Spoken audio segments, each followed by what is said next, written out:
सभी को नमस्कार दोस्तों। सबसे पहले इस वीडियो को अपने लाइक करें, चैनल पर नहीं तो चैनल को सब्सक्राइब करें। दोस्तों, चंद्रशेखर आज़ाद को रिलेटेड अपडेट वीडियो आप सभी के साथ हमारे चैनल से दिखाने और समझाने और सुनाने का प्रयास की जाएगी। दोस्तों, तो चलिए इसने क्या बोले हैं चंद्रशेखर आज़ाद को लेकर और आज़ाद समाज पार्टी को लेकर, इस वीडियो को पूरा देखते हैं और उसके बाद कुछ बात करते हैं। वीडियो में अंत तक बने रहना दोस्तों, ठीक है। अपने हिसाब से वोट देने का आज खुशी की बात है। हम लोगों ने लड्डू सब लोगों को खिलाया, आपका लड्डू बाकी है, आप भी खाइएगा कि आज एआईएमआईएम का जो है गठबंधन आजाद समाज पार्टी भीम आर्मी जो संगठन जिनका है, उनके नेता आदरणीय चंद्रशेखर रावण जी के साथ हुआ है।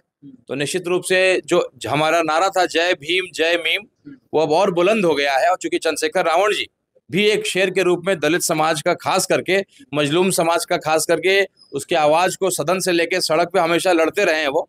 और बैरिस्टर साहब ने भी लगभग वही जो है, लोग उसी वजह से उनको प्यार करते हैं, पहचानते हैं, जानते हैं और शेर के रूप में उनको मानते हैं। तो आज ये बहुत अच्छी बात है, बहुत गर्व का विषय है, खास करके ढाका विधानसभा वासियों के लिए, कि आज एआईएमआईएम और आजाद समाज पार्टी भीम आर्मी एकजुट होकर के, साथ में एक और बहुत सीनियर लीडर हैं स्वामी प्रसाद मौर्य साहब, उनकी पार्टी है, कुशवाहा समाज से आते हैं, उनकी भी पार्टी के साथ हम लोग का गठबंधन हुआ है।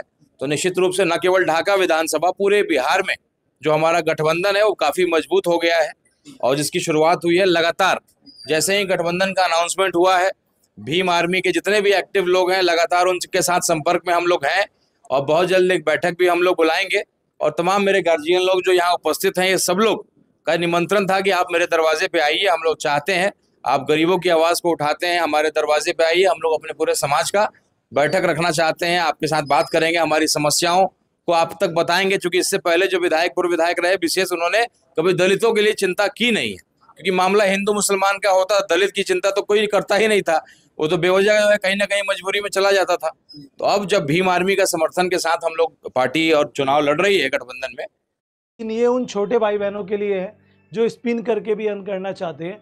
पॉकेट मनी अपने निकाल लोगे, एक ऐप से नहीं निकाल पाओगे, इसलिए मैं 7 ऐप लेके आया हूँ। चुनाव लड़ रही है गठबंधन में, तो निश्चित रूप से सभी हमारे गार्जियन लोग और दलित समाज के मेरे खास जो नौजवान भाई हैं, गार्जियन लोग हैं, उनका बड़ा जो है समर्थन हम लोग की तरफ आ रहा है। लगातार फोन आ रहा है सुबह से कि हम लोग चाहते हैं कि आप मेरे दरवाजे पे आइए, हम लोग आपको वोट देंगे और आकर के संविधान को हम लोग मजबूत करते हैं। बाबा भीमराव अम्बेडकर आपने गठबंधन कर लिया, गठबंधन होने के बाद ढाका में क्या बदलाव होगा? एमआईएम प्रत्याशी जिस तरीके से ओवैसी साहब ने मन से आपके नाम की घोषणा कर दी, ऐलान कर दी, और आपने सबसे बड़ी खुशखबरी ढाका के जनताओं को दे दी कि गठबंधन कर लिया। गठबंधन आप लोगों ने ज्यादा जोर दिया था तेजस्वी यादव से, महागठबंधन से, लेकिन वहां पर आपकी गठबंधन नहीं हो पाई, यहाँ पे दूसरे पार्टी से गठबंधन हुई, क्या बदलाव हुआ? देखिए, ऐसा है कि हम लोग की मंशा थी और आज भी है कि भाजपा की सरकार किसी भी हालत में नहीं आनी चाहिए। हम जीत के भी आते हैं तो किसी भी हालत में भाजपा को समर्थन नहीं देंगे, ढाका में कहीं नहीं देंगे। कहीं अगर हमारे विधायक जीत करके अगर आते हैं तो भाजपा को सरकार बनाने नहीं देंगे, यही मंशा थी। और सेकुलर वोटों का बिखराव ना हो, ये रोकने का प्रयास है। इसलिए गठबंधन के लिए हम लोगों ने अप्रोच किया था, तो उन्होंने नहीं माना। लेकिन ठीक है, उनके आंखों पे अहंकार का चश्मा लगा। देखिए ना, आज भी स्थिति है कि सूटकेस जो है करोड़ों रुपए का लेकर के लोग घूम रहे हैं। आज चले जाइए उनके दरवाजे के आगे तो पैसा ले लेकर के लोग घूम रहा है, पहुंचा रहा है, कोई 2 करोड़, कोई 4 करोड़, इस तरह की बातें लगातार जो है सुनने में आ रही है। और ढाका का भी जो सीट अब तक अनाउंस नहीं हुआ है, वो कहीं ना कहीं गिनती हो रहा है। अटैची कितना भारी है, कितना किलो का अटैची है, उसको लेकर के जो है वहाँ पे मंथन चल रहा है। 2-3 लोग जो है अपना अटैची पहुंचाए हुए हैं। सीधे आरोप लगा रहे हैं। सच्चाई है, इसमें आरोप वाली बात नहीं है। ये तो एक एक आदमी जानता है कितने लोगों का भविष्य उस पार्टी ने खराब कर दिया है। और मैं आपके माध्यम से यही कहना चाहता हूँ कि भाई साहब, अगर राजनीति करना चाहते हैं तो किसी के पीछे पीछे घूम करके बंद कमरे में जो करोड़ों रुपए आप दीजिएगा, इससे अच्छा है कि वो पैसा को जनता में खर्च करिए, अपने आप को जो है जन सेवा में उस पैसा को लगाइए। गरीबों को, दलितों के लिए अगर काम करिएगा तो भगवान की तरह आपको पूजेंगे।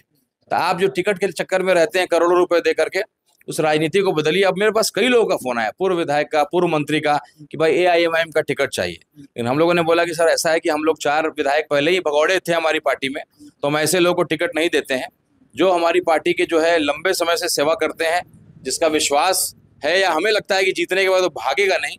इसीलिए हम लोग उन लोगों को माफी मांग लिया उन लोगों से और बताया कि देखिए, किसी पार्टी के चक्कर में मत पड़िए, अपनी पहचान बनाइए। और एआईएमआईएम से बेहतर पार्टी, मेरे हिंदू भाइयों के लिए भी मैं बोलना चाहूंगा, दलित भाइयों के लिए बोलना चाहूंगा, इससे बेहतर पार्टी नहीं है।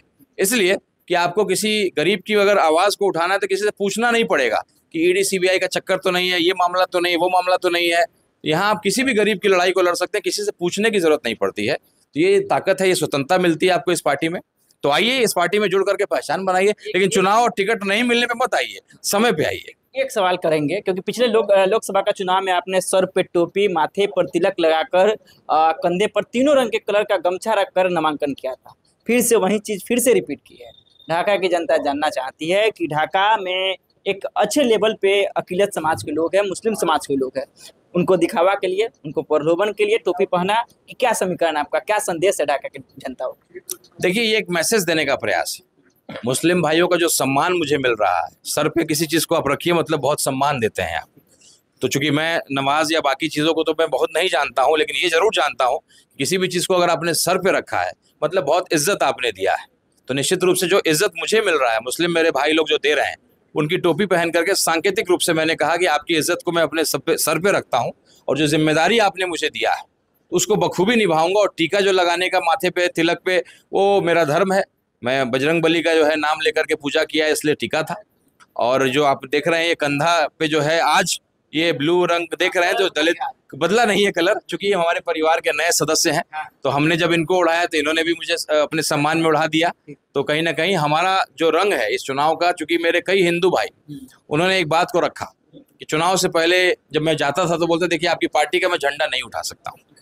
कहीं ना कहीं आज उस पार्टी से थोड़ा सा वो इस हिसाब से अब लगाव हो गया है, जिस तरीके से पाकिस्तान को लताड़ा उन्होंने। लेकिन आप कहिएगा कि आपके झंडा को मैं लेके घूमूं तो थोड़ा सा मुझे दिक्कत है, और मैं लेके घूमता हूं तो कई लोग मुझे ताना मारते हैं कि किसके पार्टी में चले गए। तो आपको व्यक्तिगत मैं वोट देना चाहता हूं, लेकिन थोड़ा सा पार्टी से परहेज है।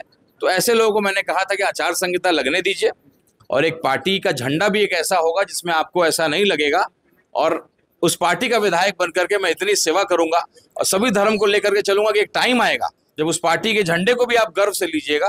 लेकिन चलिए, आज अगर आपको परहेज है तो आपके लिए एक नया झंडा हम लोगों ने इजाद किया ढाका विधानसभा का, जिसमें हम लोगों ने तीनों रंग को रखा है।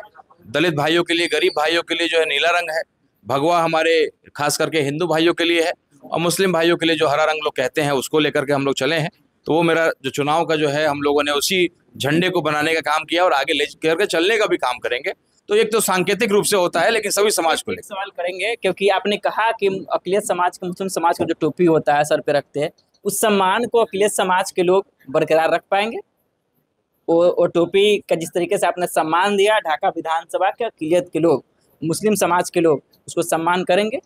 एक मास लेवल पे मुस्लिम समाज के लोग आपको वोट करेंगे? बिल्कुल करेंगे। अभी 10 मिनट पहले। तो फाइनली दोस्तों, आपने ये वीडियो देखा, वीडियो कैसा लगा, पसंद कर आई होगी तो वीडियो को लाइक करके और इन वीडियो को ज़्यादा लोगों के पास शेयर कर देना दोस्तों। चलिए, और मिलते हैं आप सभी के साथ नेक्स्ट अगले वीडियो में और अगले टॉपिक के साथ। अगर आपके मन में कोई ऐसे सवाल हो तो कमेंट बॉक्स में ज़रूर कमेंट करें, और अपना विचार क्या देना चाहते हैं, कौन जीतेगा कौन हारेगा, तो कमेंट बॉक्स में ज़रूर कमेंट करें। मिलते हैं आप सभी के साथ नेक्स्ट अगले वीडियो में और अगले टॉपिक के साथ। वो तक आप सभी को नमस्कार, प्रणाम।